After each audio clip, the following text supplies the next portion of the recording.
नमस्कार दोस्तों, स्वागत है फिर से आप सभी का हमारे YouTube channel spiritual word Hindi में। दोस्तों, जहां हम आपके लिए लेकर आते हैं पंडित प्रदीप मिश्रा जी द्वारा बताए गए सरल, चमत्कारी और अचूक उपाय। तो दोस्तों, आज जो उपाय मैं आपको बताने जा रही हूं वो इतना शक्तिशाली है कि अगर आप इसे महीने में, 2 महीने में या 3 महीने में सिर्फ एक बार भी करते हैं तो आपके जीवन में कभी भी धन की कमी नहीं रहेगी। दोस्तों, गुरुजी कहते हैं कि इतनी संपदा बाबा देंगे कि आपको जीवन में किसी के आगे हाथ फैलाने की जरूरत नहीं पड़ेगी। तो चलिए दोस्तों, इस दिव्य और प्रभावशाली उपाय को विस्तार से समझते हैं। दोस्तों, बेलपत्र का वृक्ष भगवान शिव को अत्यंत प्रिय है। ऐसा माना जाता है कि बेलपत्र में तीनों देवताओं का वास होता है और इसका संबंध सीधा भगवान शिव और माता लक्ष्मी से जुड़ा होता है। इसलिए जब भी हम बेलपत्र से जुड़ा कोई उपाय करते हैं तो हमें सीधे शिव कृपा और धन की प्राप्ति होती है। दोस्तों, अब ध्यान से सुनिए, इस उपाय को करने के कुछ महत्वपूर्ण नियम हैं।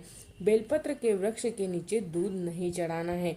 बेलपत्र के वृक्ष के नीचे आपको दही भी नहीं चढ़ाना है और साथ में शहद और घी भी आपको बेलपत्र के वृक्ष के नीचे दोस्तों नहीं चढ़ाना है।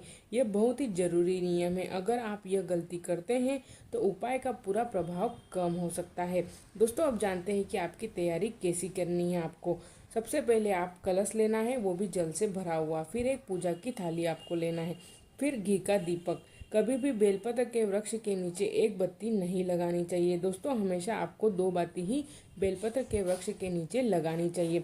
साथ में आपको हल्दी कुमकुम, 7 दाने अक्षत यानी चावल के। अब आपको दोस्तों कैसे बैठना है। सबसे पहले आपको बेलपत्र के पेड़ के नीचे बैठ जाना है। फिर एक दाहिने हाथ में जल से भरा हुआ कलश लेना है, दूसरा कलश बाएं हाथ में रखना है और बीच में अपनी पूजा की थाली रखना है। अब 2 लंबी बत्ती वाला दीपक जलाना है। दोनों बत्तियों को जोड़कर जलाना है। अब शुरू होती है इस उपाय की सबसे महत्वपूर्ण प्रक्रिया। दोनों हाथों में जल लेकर धीरे धीरे भगवान का स्मरण करना है। भगवान शिव का, भगवान नारायण और माता लक्ष्मी का और माता गौरी का यानी आदि शक्ति का, और साथ में रिद्धि सिद्धि के साथ गणेश जी का। और फिर उस जल को धीरे धीरे बेलपत्र के वृक्ष में अर्पित करना है। अब प्रार्थना करना है कि हे प्रभु, मेरे जीवन में जो भी कष्ट है उन्हें दूर करे, मेरे जीवन में सुख, शांति और संपदा प्रदान करे।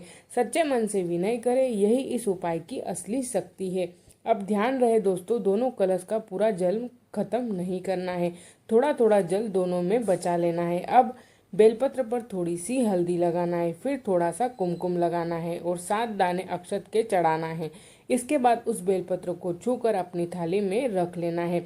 जब आप घर वापस आए, जो थोड़ा सा जल बचा है उसे पूरे घर में छिड़क दे और जो 7 दाने चावल के बचे हैं उन्हें पूरे घर में अलग अलग जगह डाल दे। इससे घर की नकारात्मक ऊर्जा खत्म होती है दोस्तों, और धन, सुख और समृद्धि का आगमन होता है।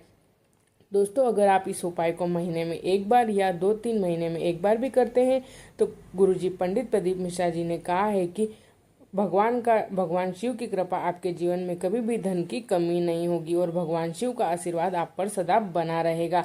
आपको किसी के आगे हाथ फैलाने की जरूरत नहीं पड़ेगी।